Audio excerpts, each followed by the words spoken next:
పట్టణంలో 22 వార్డులో Ganesh Nagar CC roads కోసం వేసిన బ్రిడ్జి ఎక్కువ ఎత్తు ఉండడం వలన పక్కల ఉండే ఇళ్లలో నీళ్లు రావడం జరుగుతుందని, అలాగే డ్రైనేజ్ సమస్యల వల్ల ఈ యొక్క కాలనీ వాళ్ళు ప్రతిరోజు తీవ్ర ఇబ్బందులకు గురి అవుతున్నారని contested councillor member mechanic Seenu మీడియాతో మాట్లాడారు. ఎన్నోసార్లు మున్సిపల్ కమిషనర్ కావచ్చు, స్థానిక ఎమ్మెల్యేకి ఫిర్యాదు చేసినా పట్టించుకునే నాదుడు లేడని, నీళ్లు గుంతలు ఆగి దోమలతో కాలనీలో ఉన్న చిన్న చిన్న పిల్లలకు ముసలి వాళ్ళు రోగాల బారిన పడుతున్నారని contested councillor member mechanic Srinu అన్నారు. వెంటనే ఈ సమస్య పరిష్కరించాలని కాలనీ వాసులు కోరుతున్నారు. మీ ఎస్టీఆర్ న్యూస్ని సబ్స్క్రైబ్ చేసి, లైక్ చేసి, షేర్ చేయండి.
కాలువలది మనకు ఇప్పుడు రోడ్ల గురించి మనం చాలా ప్రాబ్లం ఉందని వార్డులు మన దృష్టికి తీసుకొని వచ్చిన తర్వాత నేను ఒక ఎమ్మెల్యే దృష్టికి తీసుకొని పోయినా. ఫస్ట్ కమిషనర్ గారికి చెప్పేసినాము. కమిషనర్ గారు ఉండి చేసేద్దాం లేదు దానికి మొరం కొట్టుకొని మీరంటే మేమెట్లా కొడతాం సార్, మొరము మీరు చేసిన రోడ్డు చేసిన వాళ్ళు మీరు చేయాలని చెప్పి చెప్పేటాలకైనా చేస్తాను అన్నాడు. ఒక నెల రోజులు చూసినా ఒక ఆయనతో స్పందన వాళ్ళే. గతంలో మళ్ళీ ఒక కొన్ని రోజులు అయినాక ఎమ్మెల్యే గారితో పోయినాము. పోయి సార్ ఇట్లా ఉంది, ఇట్లా ప్రాబ్లం చాలా అవుతుంది, వాళ్ళ మోరీలు సగం వేసి సగం పనులు చేస్తున్నారు అని చెప్పి మీ దృష్టికి తీసుకొస్తున్నామంటే అవు ఇంత హైట్ చేసింది ఏమని అట్లా ఎమ్మెల్యే గారు అన్నారు. తర్వాత నేను రాసిస్తాను, మీరు ఎమ్మెల్యే నేను రాసిస్తున్నా అని చెప్పి మాకు ఒక కాపీ చేసి ఇచ్చేసింది, సిగ్నేచర్ పెట్టి ఇచ్చేసిండు. మేము కమిషనర్ గారికి ఇచ్చేసినాము, రిసీవ్ కాపీ కూడా తీసుకున్నాము. చేస్తా అంటున్న చేస్తే పబ్లిక్ చాలా ఇబ్బంది అవుతుంది, మీరు దయచేసి మీరు చేయండి సార్ అని చెప్పి ఎన్నిసార్లు వీళ్ళు చేసినా చేయలేదు.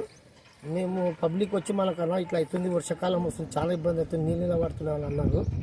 దాని గురించి నేను ప్రెస్ మీటింగ్ పెట్టి చెప్పిస్తాను, విలేకరులు చెప్పిస్తాను అని చెప్పి మీ దృష్టికి తీసుకొని వస్తున్నాను.